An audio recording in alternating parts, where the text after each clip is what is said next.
Meu nome é Davi Narciso, eu sou estudante de teologia e nesse momento eu venho para comentar mais um ponto dentro do Evangelho de Lucas que é maravilhoso. Estamos iniciando esse processo de comentário bíblico, já temos um vídeo que eu vou postar aqui, está aqui em cima, você pode visitar esse vídeo sobre o Evangelho de Lucas que já iniciamos e já comentamos. Mas vamos lá, quando a gente olha para o texto de Lucas tem um ponto que me chama bastante atenção. E qual é?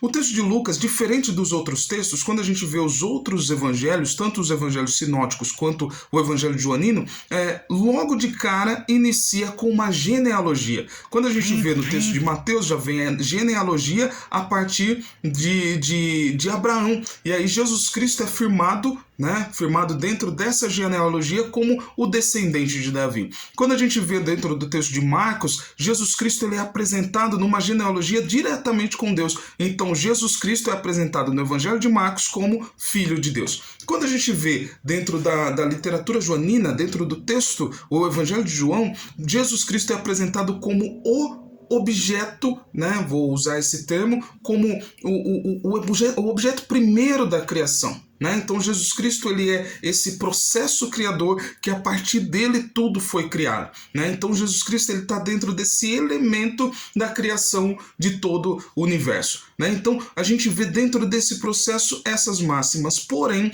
dentro do Evangelho de Lucas isso é totalmente diferente. Inclusive quando a gente vê a literatura da antiguidade, na antiguidade quando era falado sobre uma determinada figura muito importante, logo de cara apresentava a genealogia daquela figura. O texto de Lucas então deveria, dentro desse pensamento, iniciar logo de cara com a genealogia de Jesus, mas não é isso que é apresentado ali dentro. O texto de Lucas vai apresentar a genealogia de Jesus a partir do capítulo 3, lá no finalzinho do capítulo 3, inclusive depois que Jesus vai e passa pelo batismo. Então Jesus Cristo passa pelo batismo, antes de ele passar pela tentação, é apresentada a genealogia dele, Num outro momento a gente fala sobre a genealogia de Jesus dentro do Evangelho de Lucas. Mas qual é o ponto fundamental aqui dentro? Diferente dos outros textos, o texto de Lucas não está apresentando simplesmente Jesus. Não está apresentando o Jesus, nem o histórico e nem o Jesus messiânicos. Mas o texto de Lucas está apresentando o plano de salvação de Deus para toda a humanidade. Quando a gente olha para o Evangelho de Lucas, a gente vê logo de cara sendo apresentado o processo do nascimento de João Batista. E João Batista já tinha sido apresentado dentro do Velho Testamento como aquele que viria para preparar o caminho para Jesus. E aí ele já vem apresentando esse nascimento, esse processo do nascimento de João Batista, e depois é apresentado o processo de nascimento de Jesus Cristo. E depois é apresentado também o processo missionário, o processo de pregação do Evangelho de João Batista, e depois tem o batismo de Jesus, a genealogia, e aí que vai iniciar o processo de missão, de obra salvífica de Jesus. E aí, por que isso é apresentado?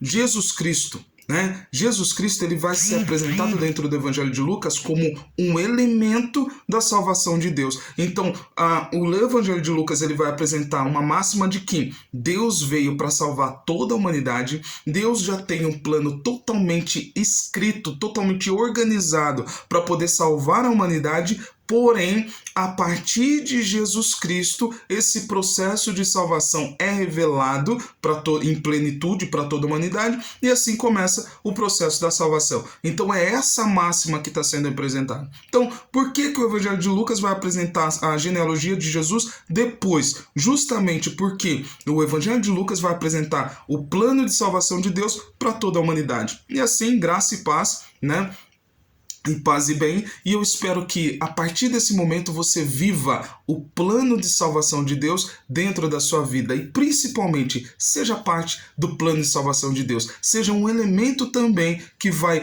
otimizar o processo salvífico de Deus para toda a humanidade.